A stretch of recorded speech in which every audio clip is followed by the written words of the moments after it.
You're listening to The Higher Ed Marketer, the podcast for marketing professionals in higher education.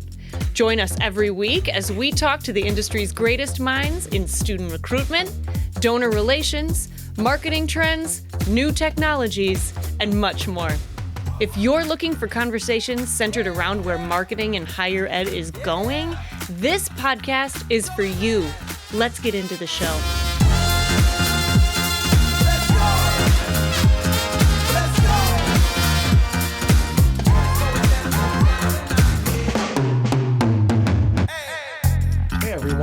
Today continues our ZeeMee summer series of the Higher Ed Marketer. We love ZeeMee. ZeeMee is the student community platform that's been shaping enrollment for over a decade. After 10 years of creating authentic student engagement and analyzing student actions, ZeeMee knows exactly what signals lead to enrollment, and they're bringing that data to help colleges help prioritize the right students and drive real results. Students open ZeeMee an average of 13 times a day, making it the place where Gen Z finds friends, explores colleges, and builds a sense of belonging, well before they ever step on campus. And it works. Students on ZeeMee are 2 times more likely to apply, 3.5 times more likely to commit, and 50% less likely to melt.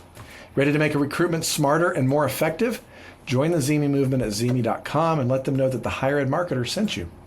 Warning. The contents inside could change your life forever. Hello, I'm Troy Singer here with Bart Kaler on the Higher Ed Marketer podcast, and our episode titled today is Flipping the Funnel, How Direct Admissions is Redefining Enrollment Strategy. And the quote that I gave you is from our conversation with our guest, Dr. James Steen. He is the Vice President for Enrollment Management and Marketing at Houston Christian University. Now, under James' leadership, HCU has experienced record enrollment growth, thanks in part to bold strategies like their guaranteed admission program. With more than 30 years in higher ed, James brings a lot of deep experience. And that quote that I gave you, how he utilizes that in higher ed is just one of the ways that he gives wonderful information during this very informative and entertaining conversation we have with him. Yeah, James is so passionate about helping the students feel belonging and really building those real connections even before they sit on campus. And I really have enjoyed our conversation today. I always love hanging out with James. He and I had a chance to kind of hang out after the NACAP conference a few weeks ago in his office at Houston Christian. And he just always brings such a wealth of knowledge as well as just fresh ideas and innovation that he brings to enrollment management and marketing. So it's a really fun conversation that I'm looking forward to sharing with everyone. Here's that conversation with Dr. James L. Steen. James, we start every episode by asking our guests to share something interesting or something that they've recently learned that they feel our listeners might enjoy learning. So what is your response to that question? You know, since we're talking about direct admission today, I learned last week that Phi Theta Kappa is going to start doing direct admission. And if those of you obviously in enrollment, you know, Phi Theta Kappa, there aren't many direct admit initiatives dealing directly with transfers. So I'm really curious to learn more about that. So we'll see what comes of it. But I guarantee you, if there's an option to do it, we'll be jumping into that one sooner than later. That's awesome. Yeah, thank you, James. And just like that bit of information, anyone that follows you knows that you are so informative, and that's one of the reasons why we would like to get some lessons from you from enrollment's front lines. So with that said, you've led HCU through some incredible enrollment growth and would like to know from your seat, what feels hardest right now for enrollment leaders? Yeah, I think it's a good question. It's hard to believe I've been doing this over 30 years. That makes me really old, by the way. I'm sending my own kids to college now. Yeah. And you know, I think it's not getting any less competitive. It's not getting any easier. And so I think those challenges are only going to continue to grow. I wasn't planning on talking about the enrollment cliff, but it's certainly a reality that we're all dealing with. Mm-hmm. So it's not only hard, to grow these days. It's hard just to maintain and stay flat or shape the class and do some of the things that we traditionally have done as enrollment managers. But ultimately, we're all out there trying to find, the students who are a good fit for the institution. Some might even say we're chasing mission fit, Bart. Thank you for the tip. Yeah, that's right. Plug. So I think from that perspective, as long as we can continue to do that, right, and tell the right story and communicate with the right students, we're hopefully, there's plenty of students out there. Hopefully we're all going to be okay in the long run. But I will say that the competition is not getting any less fierce these days. Yeah, I think you're so right on that, James. And I think that when times get tougher, I mean, certainly the enrollment cliff, the search cliff, those types of things are going to make things more challenging. And I know it's real tempting to kind of jump at the next shiny object, and there are going to be shiny objects all along the way. So how do you kind of keep your team grounded and aligned with your mission and kind of what you talked about, just trying to get that right fit with the students as opposed to just, going after the next shiny object that might be able to, with all the noise around us too. So help me understand that. Well, I do. If you know me, I tend to like shiny objects. I don't necessarily need to be the first one. I like shiny objects too. So that's right. Yeah, I don't need to be on the bleeding edge, but I need to be close to the edge. I think AI. You've talked a little bit about that, Bart. Is something that is interesting. That we're all, whether we're ready or willing or wanting to or not, we're going to have to embrace that. We jumped into College Vine's AI recruiter and transcript reader here this past year. Again, is it a shiny new object or is it something that's a game changer? I don't know yet, but it certainly has the potential to be a game changer. And so I think from my perspective, and really to answer your question, I always want to try the new thing. I want to be open and willing to get out there and do that. But at the same time, I want to be quick to pivot if it doesn't work. So does the ROI justify it? The time, the man hours, the effort that we're putting into this, if it's not working, then we need to pivot and put those resources elsewhere. I appreciate your clarifying that, because I think that sometimes, using the term, and it's probably on my fault, of shiny objects, I think sometimes we look at the shiny objects, and I'm all about innovation and trying new things and doing things. But I think sometimes people look for the shiny object to be the silver bullet. And I know we're mixing metaphors here. And Absolutely. I think that's the danger sometimes, is that we think that, this new thing, this new AI is going to deliver us, and we can just sit back and watch the students come in. And we take this attitude of a catcher's mitt as opposed to doing the hard work. That's right. I think, is the part that I really want the audience to see the difference, is that there's nothing wrong with trying new tactics and measuring and looking at data and ROI. But if we just put all of our hope in one small thing that we think is just going to be it's not just the new thing either. We still have to do all the other things as well, right? So do we have the capacity to either give up something to pay for the shiny new thing, or do we just have the ability to absorb that into what we're doing? Yeah. But we still have to keep everything else going at the same time. Yeah, I think that's a really good clarity.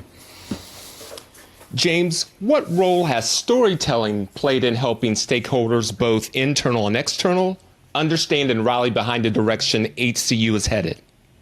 Yeah. Story, I did my dissertation on branding in higher education, and, brand stewardship was one of the things that really kind of came out of that process, and as an institution, not only are we promoting the brand and obviously communicating that, but we also have to deliver on what's promised. And so those outcomes, we call it storytelling, outcomes, results, whatever that is, we've got to be good communicators of those outcomes, those results, those stories, right? That hopefully will resonate with prospective students. It's getting, I wish it was getting easier. It's getting harder sometimes, if we're doing that through electronic communication flows and Google's changing the algorithm. And so the percentage of delivered emails is going down. I mean, so there's always new challenges that we're having to adjust to, but I think ultimately we have to be great storytellers to ultimately be successful. And I think that something you said there, I just want to pull out for everybody, is that, not only have to be great storytellers, but you also have to be good stewards of the stories so that you are delivering on the brand promise. Mm-hmm. I think that's one of the challenges sometimes. We especially if you're in enrollment, and I see this a lot of times happening kind of in the summer orientation, where there's a handoff between, enrollment to student life, and I've heard some schools that are actually taking over orientation. Enrollment takes it over, because that is so critical for that census data of making sure that we get retained students and things like that. And so there's an opportunity sometimes that as enrollment we're very excited and we're telling the stories and we're selling the brand, and then when they experience the brand they don't feel the same thing. And I wonder what you think about that. Yeah, no, you're exactly right. And you hit the nail on the head. Whenever I came from Baylor University to Houston Baptist University at the time, there was not a strong orientation program. And so we took that over. We just kind of grabbed it, took hold of it. We still lead that. My admissions team runs orientation. We're in the middle of orientation right now. The whole month of June is our big orientation month. So you're absolutely right. What we know are students that come to orientation, whereas most of them are locked and loaded, they're ready to go. A lot of them are still shopping. Yeah. And if they have a good experience, more than likely they are going to enroll. But if they come and they have a bad experience, we're going to lose them. And so that orientation process is still part of the enrollment and ultimately the yield process for a lot of these students. That's great. James, want to touch on the topic of turning the funnel upside down. And earlier in our conversation, you mentioned your guaranteed admission program, and would like to know if you can explain how your program works, how it came to life, and what you've seen so far in year one. So we jumped into direct admission several years ago with a couple of different vendors. We've been doing that with Niche. We've done that now with the Common App and had some success. We've done some little initiatives on our own, some that have kind of been moderately successful, some that we tried it for a year and it didn't work and we've moved on to other things. But I think direct admission really does flip the script, if you will. Instead of waiting for the application to come in to tell somebody they're admissible, we know based on test optional, basically, because with all we need is a GPA these days, we know based on your GPA, okay, if you've got a 3.0 or a 3.25 or whatever GPA, not only are you admissible, but you're going to qualify for this XYZ scholarship. So if I can tell students that on the front end and let them know about that, and then we ask them we don't even call it an application, we call it an onboarding form. They fill out an onboarding form, which is basically kind of a streamed down application, a light version of the application. We're much more likely to get them, further down the funnel.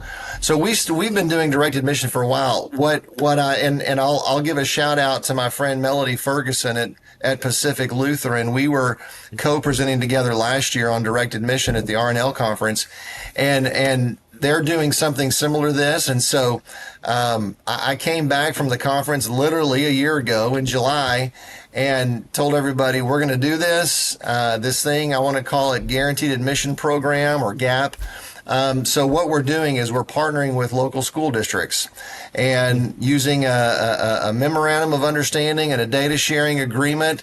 We go through the process where they literally share their data with us. So they send us all of their seniors with a 3.0 GPA or better. We essentially direct admit them or guarantee them admission and offer them a scholarship, and then we're off to the races. And so we partnered with about 5 school districts this year. I think right now we've got just over 70, deposits from those students, which for us, that's significant. So we're going to keep going this year and get more school districts and keep growing that program. And it really is a win-win, right? It's a win for a student to realize that there's an opportunity out there that they didn't know about otherwise. It's a win for the university. It's a win for the high school counselors who are out there, trying to help their students get these applications submitted and to find out where they're going to end up enrolling in college next year. And so it's been a great process, and we're thrilled with the results thus far.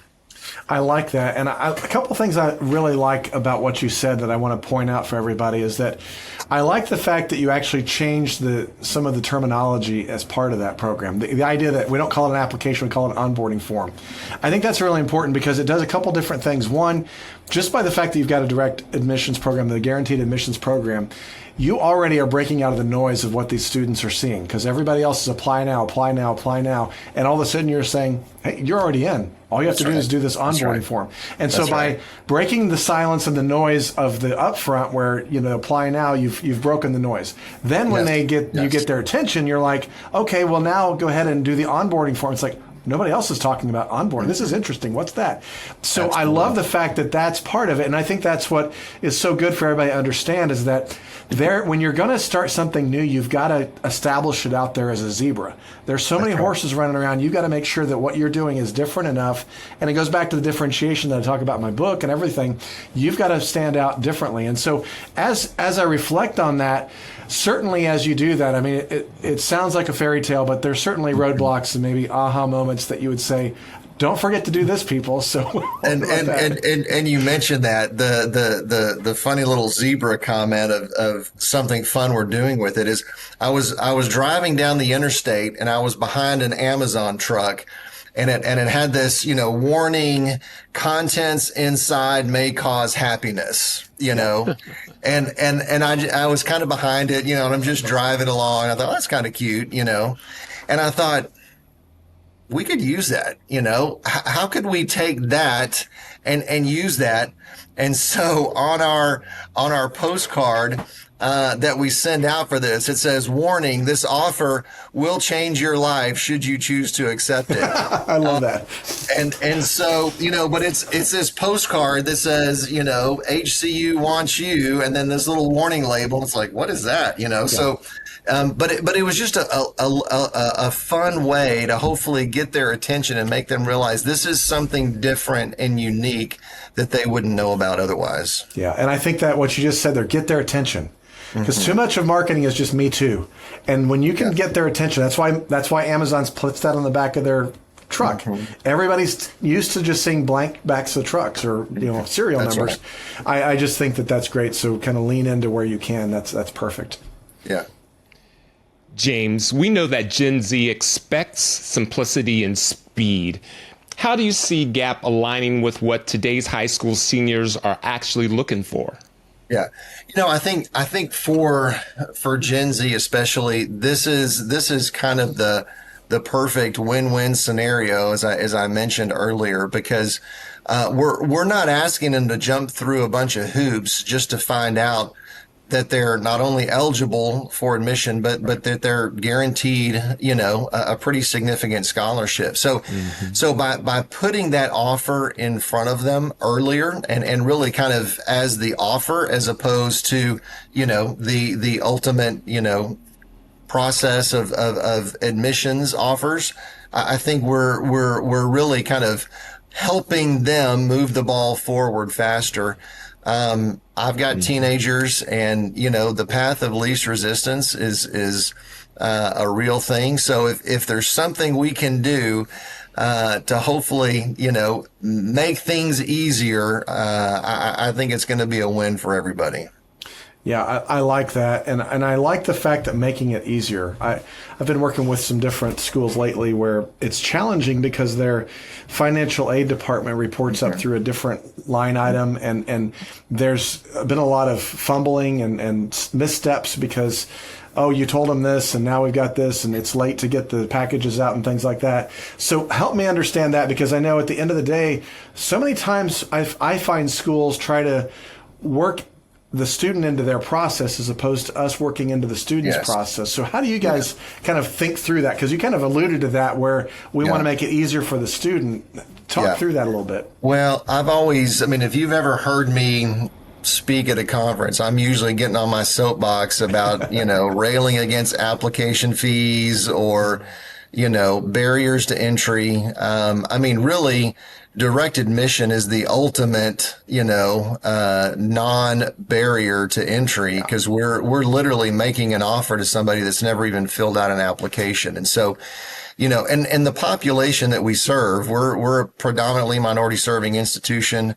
And so our population, here in Houston, Texas, it really resonates with them. In fact, when we were pitching, guaranteed admission to some of these initial school districts, what I've kind of bragged about to the cabinet is that if we can get them on a Zoom call to pitch this, we've never had a school district say, no, thank you, we're not interested.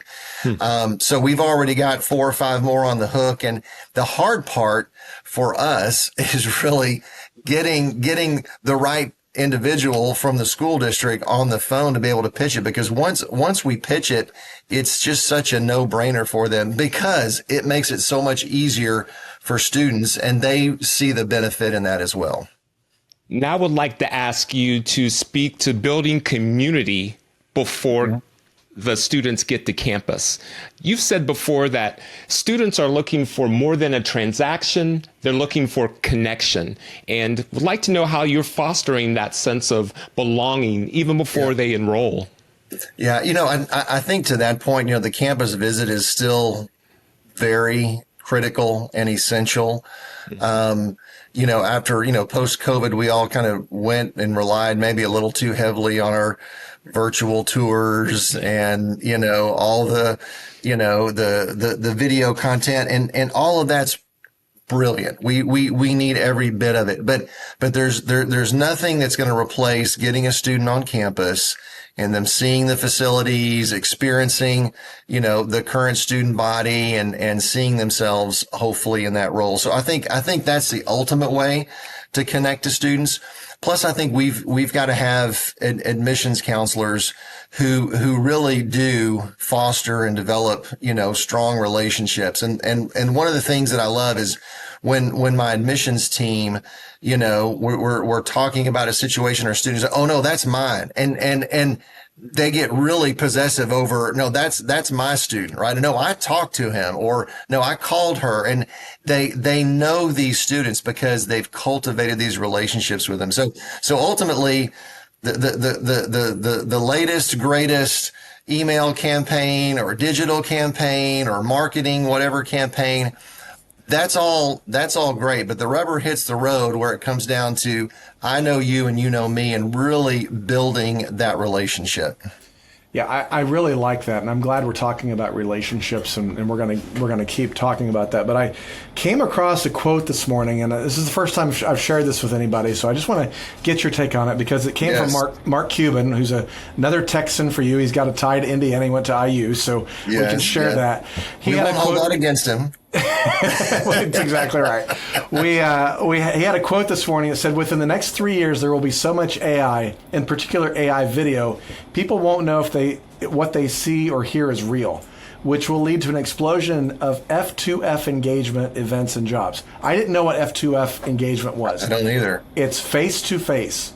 Okay. So he's predicting that there's going to be so much going on. In fact, he's calling it the Milli Vanilli effect, which you will appreciate that as well. Yes. That there's just so much fake going on that people are going to want authenticity. They're going to want real. They're going to want relationships that they can touch and feel and be in person. And so I think that the idea of what you're doing with having those relationships with visit days, having that, really being able to present community and authenticity, I think that's going to be kind of on the upswing in the next couple of years, especially with the effect of AI. So absolutely. How do you reflect that back? I mean, what do you think about that quote? No, I think that's brilliant. And I think it's why, as we do rely more on technology and AI and, AI recruiters that literally call you on the phone and have conversations with you. I mean, those are fascinating and amazing tools, but ultimately we also have to do the face-to-face thing. So I could not agree with that more. If a student can't come and develop a relationship with an admissions counselor or a financial aid counselor or a faculty member, I mean, right. let's not discount the role of the faculty. When prospective students come to campus and they it may just be a learn more about your major presentation, with 40 or 50 other people in a room hearing about, what it is to be a pre-med major or engineering major. But even that connection is so critical. And so I don't think AI is ever going to be able to replace that one-on-one interaction. No, it does it at scale. That's the thing I like about like the College Vine and some of those other recruiters is that you've got something at scale at the top where you don't have that relationship built yet. Mm-hmm. But if you can get somebody to raise a hand or take an action, that then the real people have more time freed up because we're using technology to do that face-to-face, to do that high touch, the high engagement. That's what technology is for. It's not to replace us, it's to enhance us so we can have better and deeper relationships. I could not agree more. I'm getting up on my soapbox now, but I'll step down for a second. But tell me about some of the other tools or spaces or platforms. I mean, we talk about technology that's going to guide to relationships. What are some of those that you're using that help students kind of build that early sense of community? Yeah, absolutely. Obviously we are, social media still does that for us to a certain extent. More recently, we have started using ZeeMee to get students connected to students and really start building those communities before they ever come to campus. And the great thing about that is we can kind of step away and look into it, but we don't jump in the middle of that. They're communicating with one another. They're building relationships with one another. They're finding roommates and different things with one another. And ultimately, that's what we want to happen, right? But it's also in a safe kind of closed community as opposed to we're just putting all that out there on Facebook or Instagram or whatever. So that's the benefit, I think, of ZeeMee in really helping us do a better job, not only with student engagement, but really even kind of help yield at the bottom of the funnel. Yeah, that's what I really like about ZeeMee. My, you mentioned that your kids are going to college. Mine are two. I've got, one just graduated and one is going to be a junior this year in college, and they both used ZeeMee when they were looking at schools. And I found it fascinating where they were like getting to know people, getting to meet new people that they were going to be going to school with, and it made a big impact for them because it was a place where they had their peers talking about these things. And I think what's amazing is that whether you know it or not, your school is on ZeeMee. There are people talking about it. And I talked to so many people where I'm like, oh, check out this. Look how many people are following your school. And they're like, what in the world is that? And it's like, well, that's ZeeMee. And they're talking about you. Did you know that? But that's one thing. And really excited to partner with ZeeMee. So it is a fun way to kind of build those communities, build those relationships early, and kind of allow those students to have the room to be able to foster that themselves too. So absolutely. That's great. Absolutely. James, looking ahead to your vision for 10,000 students by 2030, we'd like to know if you can share with us, what does the kind of scale require from a culture, branding, and a retention standpoint? Yeah, no, I think, we are trying to grow significantly. Most of that growth is going to be online. That's where we have the most capacity, obviously. But,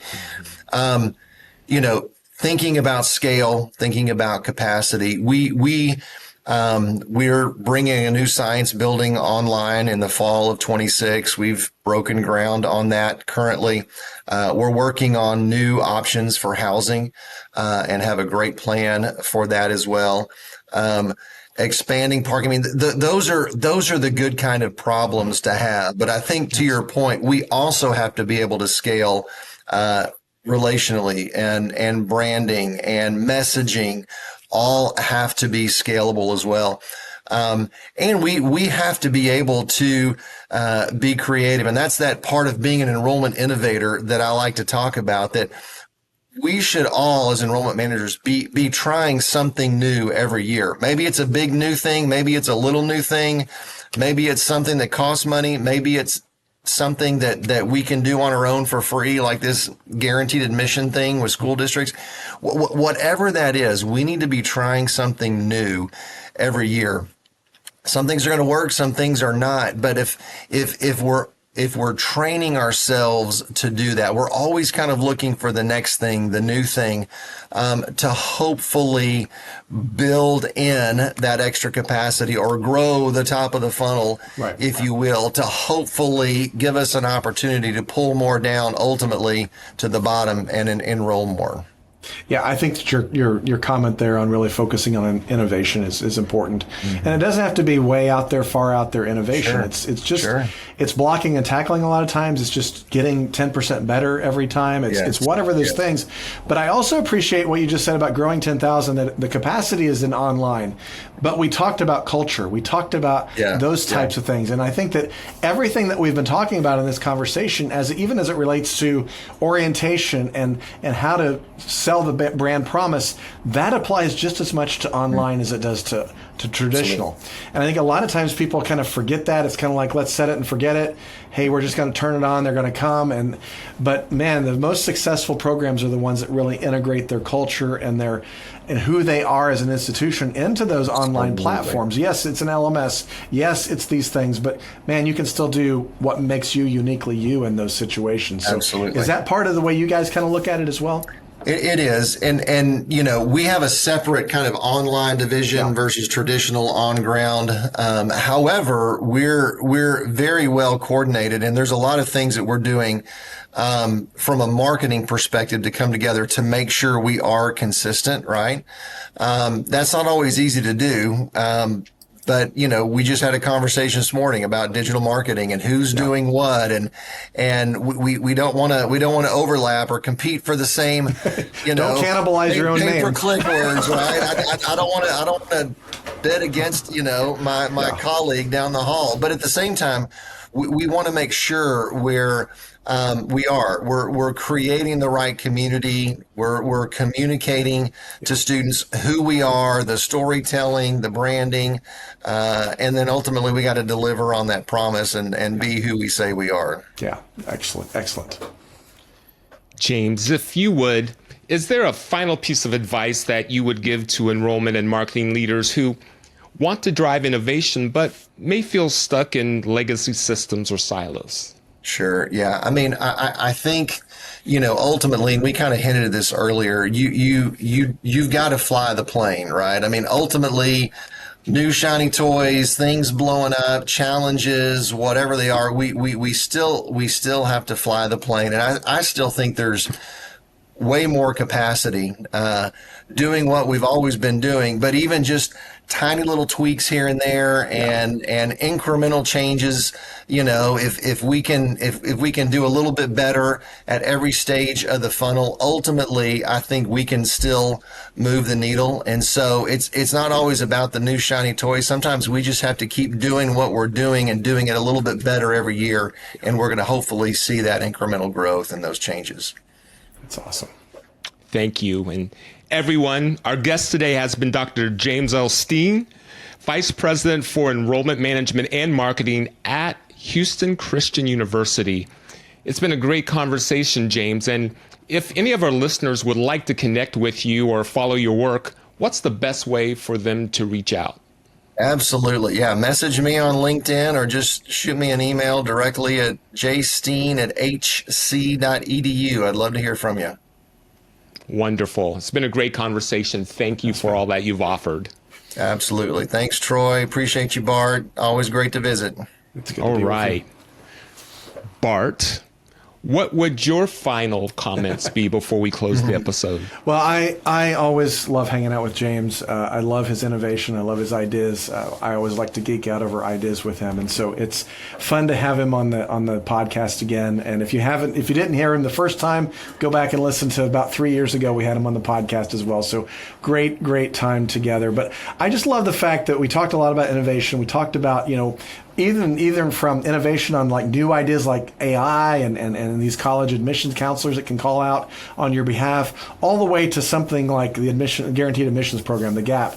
just trying to think outside the box, stay ahead of where your students and your prospective families are, and really be thinking through that. And I loved our conversation about community, because I'm a big believer that is going to be the number one thing that students and families are going to want, is that authentic community. And I think that a lot of our schools have that in spades, and we need to be able to really lead with that and do that well, and be able to make sure that we're backing up the promise that we're selling. And so really have enjoyed our conversation today. And again, James, it's been a pleasure. Absolutely. Enjoyed it. Special thanks to our friends at ZeeMee for sponsoring the ZeeMee Summer Series. Visit ZeeMee.com. ZeeMee is the watering hole you need to add to your marketing and enrollment toolbox. Thank you, our audience, for listening to the Higher Ed Marketer podcast. If you enjoyed this episode, please subscribe to the show, leave us a review, and share it with your colleagues in higher ed. And don't forget to follow us on LinkedIn at The Higher Ed Marketer for more updates and insights.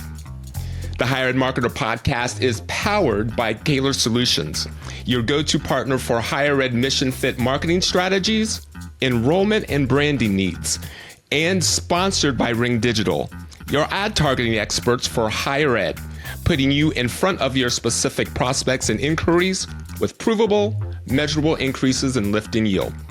We will see you next week for another exciting episode of the ZeeMee Summer Series of the Higher Ed Marketer podcast.